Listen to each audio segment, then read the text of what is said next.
The first buzz didn't wake me. It was the second one vibrating across the wood of the nightstand that pulled me from sleep. I blinked into the dark, reached without my glasses, and squinted at the screen. 2:03 a.m., Evan Mobile. I slid my finger across. The call connected with a frantic rush of air.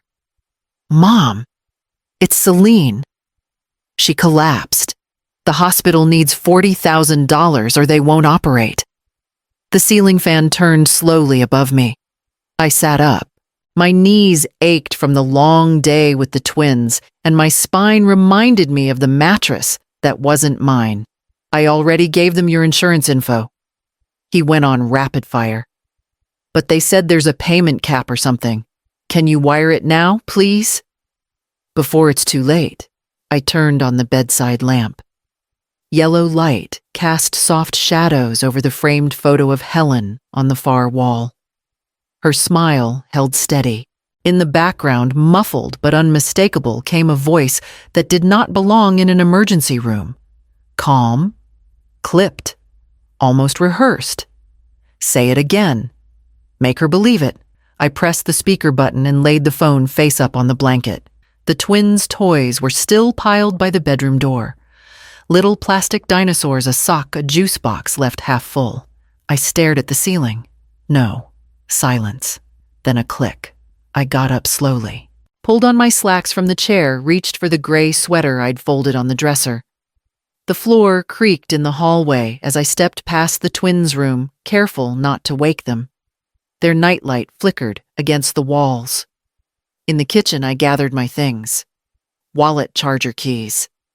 The freezer hummed. I didn't leave a note.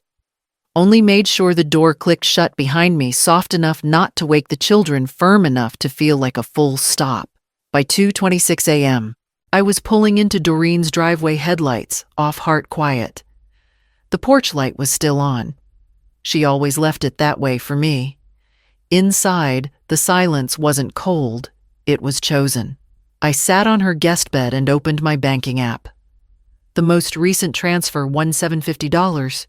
Rent for Evan and Celine's house, just like every month. And I knew then this wasn't panic. It was a plan. The coffee had gone cold in my mug. I hadn't touched it since Doreen poured it an hour ago, but I kept my hands wrapped around it anyway. The rim was chipped from a Thanksgiving years ago. One of her grandkids had dropped it. She never threw it out.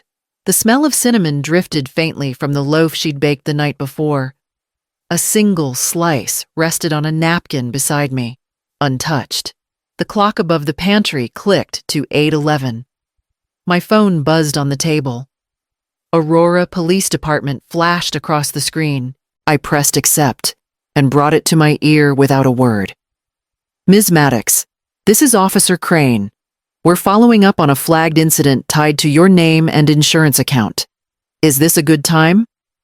My back straightened. Go ahead. At 3:11 a.m., someone attempted to access your insurance portal using a flagged IP address. The login was unsuccessful, but the attempt was traced to a residence on Canfield Drive. Do you recognize that location? My breath stayed still in my chest. That was Evan's address. I do. Did you authorize anyone at that address to access your insurance or attempt to add a new dependent number? A pause, fingers tapping on a keyboard. There was also a search query submitted for emergency coverage override using your social and birth date. It raised red flags at the provider, and they reported it directly to us. I stood up slowly, cradling the phone between my shoulder and cheek. Across the kitchen, Doreen looked up from the stove, concern softening her expression. Was there a medical emergency involved? No ambulance dispatch. No ER admissions under the name Celine Maddox or any Maddox. I've checked surrounding counties. There's nothing. I closed my eyes. It hadn't been panic. It hadn't even been desperation. It was a script. Delivered at 2:03 a.m., coordinated with a digital break-in just over an hour later. And the voice I'd heard in the background, the one coaching him to repeat the lie, had known I was listening. Understood. Thank you. Would you like to file a fraud report now or come down to the station? I'll come in tomorrow. I hung up. My coffee had gone lukewarm in my hands. I poured it down the sink and reached for my purse. Doreen set the spatula down. You're not going back there, are you? I opened the side pocket, pulled out the rent receipts I kept tucked behind my checkbook, 11 of them. All in my name. No, I murmured, folding them neatly in half. I'm going to look at everything. All of it. Because that call hadn't been the beginning. It had been the middle. The numbers blinked back at me from the screen. 11 entries. All exactly $1,750. Same amount. Same withdrawal date. Same 2 words in the memo line, rent transfer. I scrolled back, counting with my finger. From last February to this month. My last Social Security deposit had landed on the 6th, and by the 7th rent was already pulled. Automated, precise, and always from my account. The dining chair creaked beneath me as I leaned back. Doreen had stepped out to water her orchids. I could hear the hose spraying softly outside the window, a slow sweep over leaves. When Evan and Celine moved into the duplex, it was supposed to be temporary.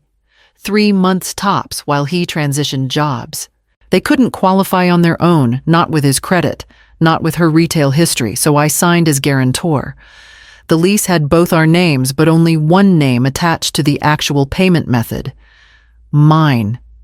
They had promised. After the tax refund, Mom. That refund never showed. Then it was after the wedding, then once Celine's hours stabilize.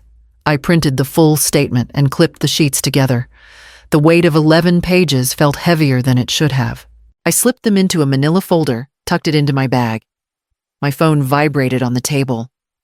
New voicemail. Celine, 1:47 a.m. I hesitated, then tapped play.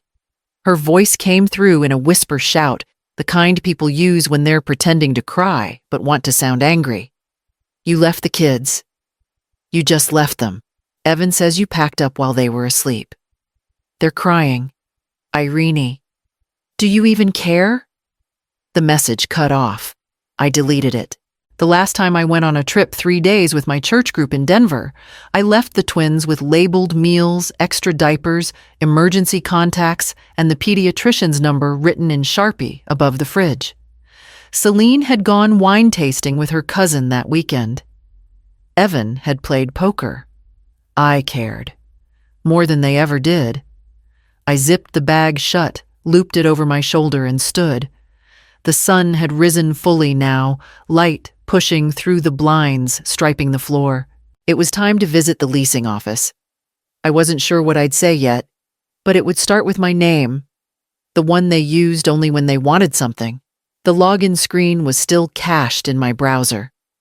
One click and the dashboard lit up like a sales pitch, cheery colors, delivery confirmations, smiling produce icons. It took a moment before I remembered the password, Evan's birthday. The history loaded. Week after week, item after item. Organic almond milk. Lactose-free yogurt. Imported crackers. Gluten-free waffles. Skin-safe detergent. The little notes Celine used to send came back in flashes. Can you order 2 cartons of the oat stuff for this week? You're better at picking fruit, mine always bruises. Need snacks for the twins' playgroup. You know the kind they like. They had never been suggestions. They were assignments. Wrapped in smiles, dressed up as compliments. And every order had shipped to the house on Emerson Street. Their house, not mine. I clicked filter by date. 9 months, 87 separate orders. Total $6,780. My hand hovered over the trackpad. Every week without fail. My own fridge had mustard old eggs and a half loaf of dry bread. I hadn't had salmon in a year. But Celine's list always included fresh arugula blood oranges and that kombucha brand she liked with the bright green cap. I scrolled to the bottom. The next order was already queued for tomorrow. Repeat items, set to charge at 9:00 a.m. I clicked cancel. The screen hesitated, then refreshed. Empty cart. Then I tapped into settings, disabled auto purchase, and deleted the payment card. There was a short silence, as if even the browser knew the weight of that click. The phone sat beside me on the table. I picked it up and dialed the credit union. Member services, please. The hold music buzzed faintly in my ear as I opened the fridge and slowly started clearing space. Doreen came in from the garden and raised an eyebrow when she saw the bags on the counter. You cleaning out the fridge, making room, I said, pulling out a tub of wilted greens. For what? For food I actually want to eat. The hold music cut off. A woman's voice came on. I stepped into the hallway, gave my name, and asked to freeze all outgoing transactions except the water bill. That one still mattered. When I hung up, I didn't feel lighter, just quieter, like a room after the guests leave when the chairs are still warm, but the noise is gone. And somewhere in that silence, the question echoed again. What else had they taken while I wasn't looking? The office smelled faintly of lemon polish and dry legal paper. I sat on the edge of the leather chair, hands folded around a manila folder filled with bank statements and printed receipts. Across from me, Marcy adjusted her reading glasses and pulled up the file I'd emailed the night before. They used your insurance login at 3:11 a.m., she said, tapping her tablet. 3 attempts to reset the security questions, 1 failed payment link, and a flagged API call to your banking app. If you hadn't picked up that call, they might have had enough time to trigger a funds transfer. The weight of it settled somewhere behind my ribs. Was it identity theft? Not quite. It was opportunistic. Someone who already had partial access, like a shared device or password familiarity. It matches patterns we've seen in elder financial abuse cases. She turned the screen toward me. A bar graph of login attempts, the IP address, Evan's zip code. Her tone never shifted from professional calm, but the silence afterward was loaded, like we were both waiting to exhale until the paperwork caught up with the reality. I slid the lease across the desk. They haven't paid rent since they moved in. 11 months. Every check pulled from my account. They said they'd pay me back after their refund. Marcy flipped through the pages, pausing at the guarantor clause. Because it's your name on the lease and you're the financial guarantor, you're allowed to terminate under hardship conditions, especially if there's documented misuse. I can file the notice today. 30 days. I nodded. Would you like us to notify them directly? No. I'll handle that part. She folded the documents back into the folder and passed them across the table. Back home at Doreen's, I cleared the little writing table in the corner of the guest room. The windows overlooked a half-frozen pond gray light catching the edge of the reeds. I opened the checkbook. My hand hesitated before the pen touched the paper. The first check, $1,750. Final lease payment. Dated today. The second $500 made out to the Sylvan Hills Tutoring Fund. I used to volunteer there before things got busy. I tucked both into a plain envelope, sealed it, and placed it in the middle of the table. No note. No message. I powered off my phone, pulled the extra blanket over my legs, and opened the book I'd been meaning to read for a year. Page 1. Line 1. I didn't rush. The house looked too clean. Not lived in clean, staged. A candle flickered on the sideboard. Celine's go-to trick when she wanted a scene to look softer than it was. The twins' toys were gone from the staircase. A single bottle of red wine sat uncorked by the sink. Evan met me at the door with a practiced smile. His shirt was buttoned up wrong, one collar tip flipped. He hugged me lightly, like someone greeting a stranger. We thought dinner might be good. Talk everything through. Celine appeared in the dining room, placing the last fork down with exaggerated care. She smiled too, but her eyes never met mine. I stepped inside, careful not to track the slush from my boots. The envelope stayed tucked under my arm. We grilled chicken? Evan offered. The twins already ate. Celine poured wine into 3 glasses. Her voice was almost cheerful. You always said family helps family. We were desperate. I set the manila envelope on the table before sitting. No preamble. Evan glanced at it but didn't reach for it. Celine picked up her glass instead. Inside were printed bank statements, lease copies, and a copy of the police report with the Aurora PD watermark stamped in gray across the page. I let the silence sit. Celine finally reached for the envelope and began flipping through. You didn't ask for help, I said quietly. You tried to steal it. A flush crept up Evan's neck. He rubbed the back of it like he used to when caught lying about skipped classes. We were going to explain. You weren't. I cut in. You waited until 2 in the morning, then staged a fake emergency. You made it sound like my daughter-in-law was dying. Celine's glass clinked against the table harder than necessary. I didn't ask him to do that. I was asleep. You whispered. I heard you. Say it again. Make her believe it. She rolled her eyes. You want applause for being dramatic? I rose slowly from the chair. No, I want distance. And I've bought it. Evan looked up startled. I pointed to the folder. The lease is terminated. 30 days. My account is locked. The tutoring fund is funded and the groceries stopped. You used your children as bait. You used me as your purse. And you thought I wouldn't notice. I picked up my coat from the back of the chair. No hugs, no arguments. I won't be your plan B. Not anymore. Celine crossed her arms, smirking. You're not leaving the kids a cent, huh? I paused in the doorway, glancing at the clean staircase. The kids get everything, just not through you. The door clicked shut behind me. 3 days after the dinner, I woke early and brewed a pot of dark roast before sunrise. The light coming through Doreen's curtains was the soft gray blue of a winter morning, not yet sure of itself. My coat was still on the peg by the back door, my purse by the table leg. I hadn't unpacked much. I didn't need to. I logged in to check the rental portal just to confirm. The lease termination had processed. A new tenant was already approved. I glanced over the details: a retired couple moving in at the start of next month. Quiet. No children. No late-night emergencies. The notification pinged on my phone before I even closed the laptop. Celine had posted, "Toxic people deserve no access to children. Boundaries. Peace." There was a photo attached, her smiling in the backyard, the twins bundled in matching parkas. Evan standing stiff beside them, like he didn't know how to belong in his own life. I stared at the screen a moment longer than I should have. Then I tapped it off and placed the phone face down.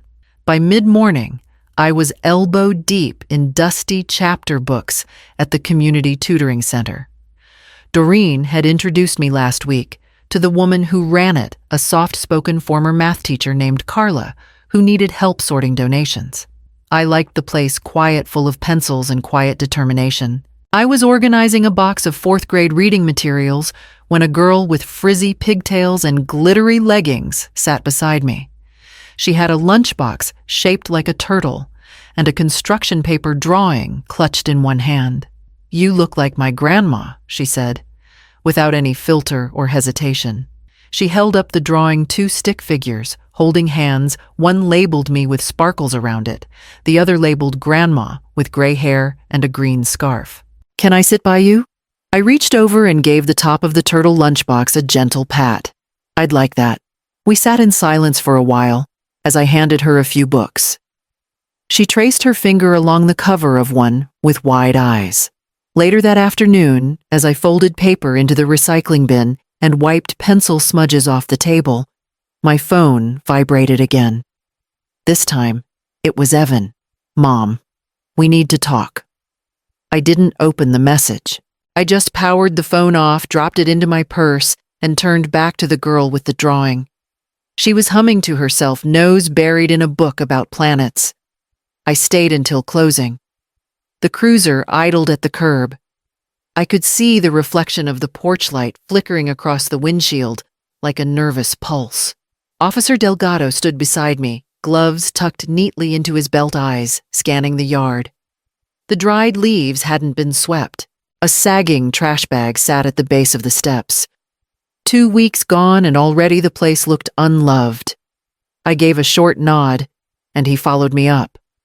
The key still worked. I turned it without hesitation and pushed the door open. The silence hit first. No cartoons, no pots clanging, just the sound of our footsteps on the scuffed floorboards. The scent was different too, old garlic, something burnt and unwashed dishes left too long. I stepped inside and made straight for the hall closet. My coat was still hanging there. My heavier one, the blue wool blend with the stitched cuffs I'd worn the winter after Helen died. I lifted it, gently shook it out. Dust scattered into the air. From the dresser in the guest room, I pulled the music box with the cracked ballerina lid. Helen's. She'd kept it on her nightstand for decades. I gave it a soft wind just enough to hear the beginning notes of Edelweiss before I closed it tight. A stack of library books sat beside the bed ones I'd brought for the twins.